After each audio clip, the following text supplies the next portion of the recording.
Hello guys, welcome back to the channel. In today's video, I'm going to show you how to get cheesy mouse rat skin in Fish It game of Roblox.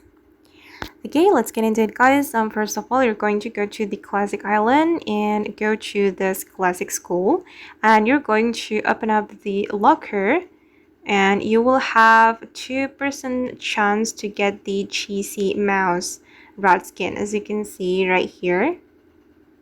And to open up the locker guys, you need to have the locker key. You can get the locker key from the principal for free. You will get 3 locker keys per day. You can also fish here to catch the locker key.